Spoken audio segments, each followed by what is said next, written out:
Halo pemirsa Fibis News, kembali lagi bersama saya Wawis Darta dan program Fibis Weekly Sentiment untuk IHSG, di mana kita akan kembali membahas bagaimana potensi pergerakan IHSG pada minggu ini. Sebelumnya kita akan mereview bagaimana performa Bursa Saham Indonesia selama pekan lalu. Pada pekan lalu, Bursa Saham Indonesia tampak mengalami pelemahan. Tercatat untuk IHSG pada pekan lalu mengalami pelemahan sebesar 0,30% ke posisi 4.926,068.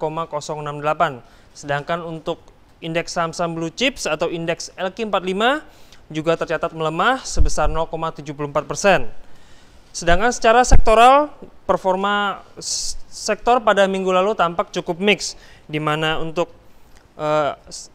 sektor properti dan sektor aneka industri tampak mengalami pelemahan yang paling signifikan pada pekan lalu.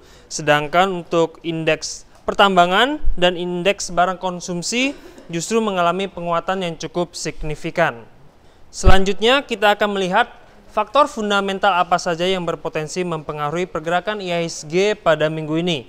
Yang pertama dari sisi fundamental positif. Fundamental positif yang pertama datang dari peluncuran stimulus oleh Bank of Japan pada pekan lalu.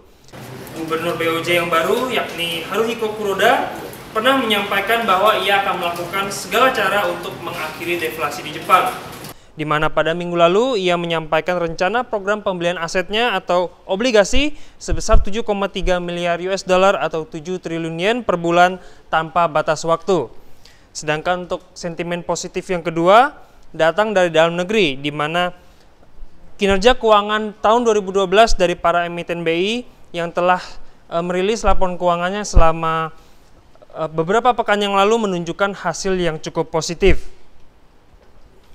Selanjutnya untuk fundamental negatif, yang pertama untuk fundamental negatif tampak datang dari kembali mewabahnya virus flu burung di China, terutama di kota besar Shanghai yang sudah melaporkan adanya beberapa korban jiwa.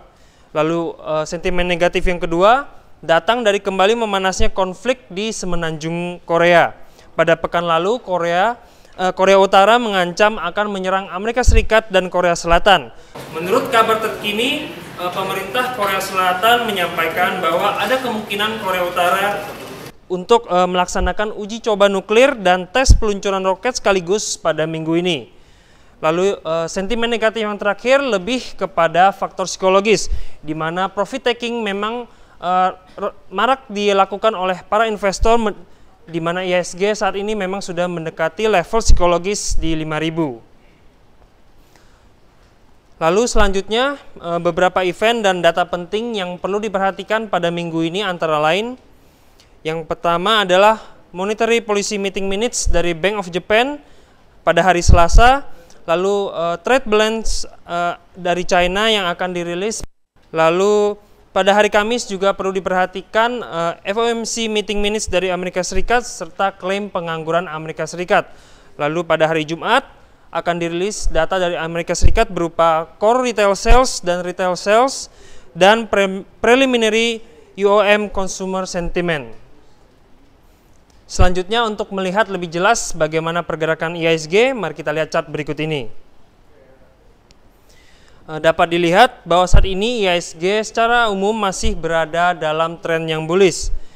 Setelah pada pekan lalu IHSG tampak hampir menyentuh level psikologis 5.000, saat ini tampaknya IHSG rawan untuk mengalami koreksi lebih lanjut. Indikator stokastik juga menunjukkan bahwa IHSG masih rawan mengalami koreksi. Untuk minggu ini diperkirakan pelemahan IHSG akan menemukan support yang cukup kuat pada kisaran 4.830. Jika support ini tembus, masih dapat ditemukan support yang kuat berikutnya pada kisaran 4.700. Kesimpulannya, secara fundamental, Bursa Saham Indonesia saat ini diperkirakan masih berada dalam kondisi fundamental positif yang kuat. Sedangkan secara teknikal, IHSG memang diperkirakan rawan mengalami koreksi lebih lanjut setelah hampir mencapai level psikologis 5.000. Walaupun begitu, diperkirakan pelemahan IHSG justru akan menjadi kesempatan emas bagi para investor untuk masuk bursa saham pada harga yang lebih murah atau biasa kita sebut sebagai bargain hunting. Baik, demikianlah Fibis Weekly Sentiment IHSG untuk kali ini. Bersama saya Wawis Darta, selamat berinvestasi dan salam Fibis.